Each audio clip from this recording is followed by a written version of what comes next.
بتائیں گے ہم کرتے ہیں۔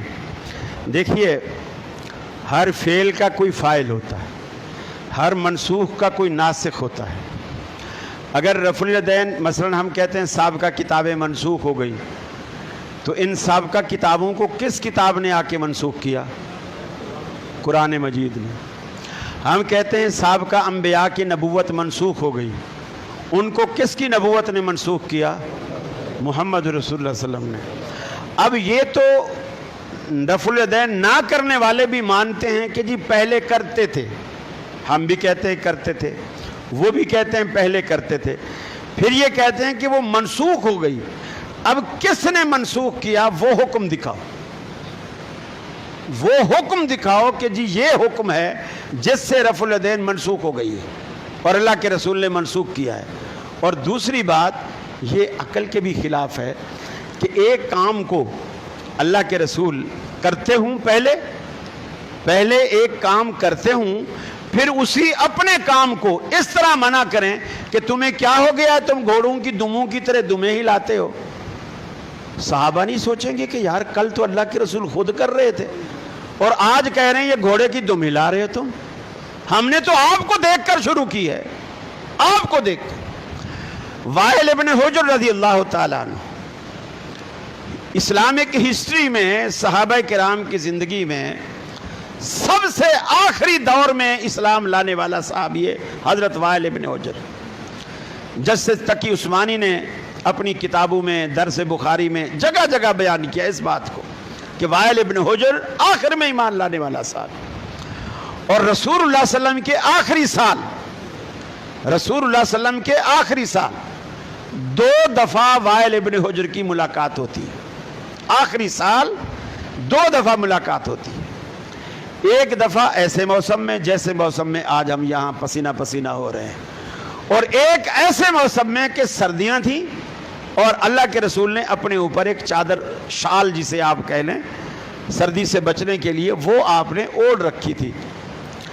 حضرت وائل ابن حجر کہتے ہیں میں جب گرمیوں میں آیا، اللہ کے رسول کی نماز کو دیکھا کہ آپ جب نماز شروع کرتے تھے اس وقت، اور جب رکوع کو جاتے تھے اس وقت، اور جب رکوع سے اٹھتے تھے اس وقت، اور ایک روایت میں ہے جب آپ تیسری رکعت کے لیے کھڑے ہوتے تھے اس وقت آپ اپنے ہاتھوں کو کندھوں یا کانوں کے برابر تک اٹھایا کرتے تھے۔ پھر کہتے ہیں سردیوں میں میری آخری ملاقات اسی سال، رسول اللہ صلی اللہ علیہ وسلم کا دنیا سے رخصت ہونے کا آخری سال ہے، آخری سال میں میری 2 ملاقاتیں ہوئی، ایک گرمی میں ایک سردی میں۔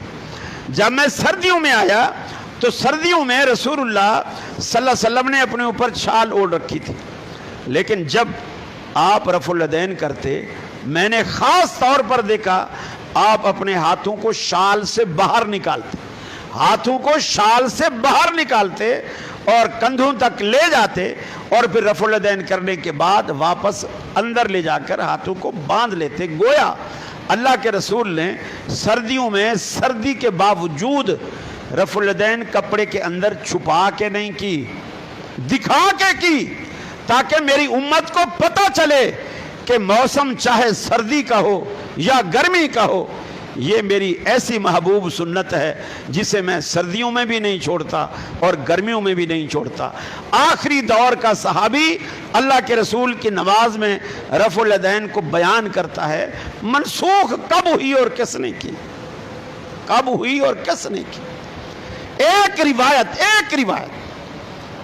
روایت تو حدیث کے ذخیرے میں یہ الفاظ دکھا دو اللہ کے رسول نے کہا ہو آج کے بعد رفع الیدین نہیں کرنا، یا آج کے بعد رفع الیدین منسوخ ہے۔ کوئی ایک لفظ تو، منسوخی کا لفظ تو حدیث میں دکھاؤ نا، کچھ تو کرو۔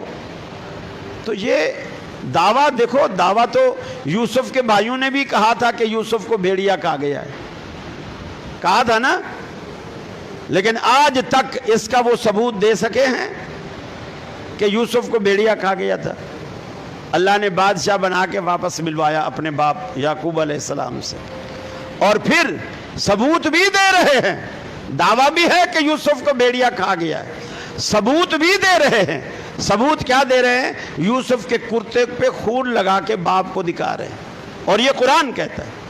باپ کو دکھا رہے ہیں یوسف کے کرتے پہ خون لگا کے، اب ثبوت بھی دکھا رہے ہیں، لیکن قرآن کہتا ہے ان کا دعویٰ بھی جھوٹا تھا، ان کا ثبوت بھی جھوٹا تھا۔ ارے وہ جھوٹا صحیح، تم دکھاؤ تو صحیح نا، دکھاؤ تو صحیح کہ منسوخی کی یہ حدیث ہے کہ آپ نے فرمایا آج کے بعد رفع الیدین نہیں کر رہے، کم از کم میں اپنے حد تک میں یہ آپ سے وعدہ کرتا ہوں، آپ حدیث لے آئے میں آج ہی ترک کروں گا، آج ہی ترک کروں گا۔ اللہ کے رسول نے منسوخ کر دی ہو اور ہم کرتے بھی رہے، یہ کیسے ہو سکتا ہے؟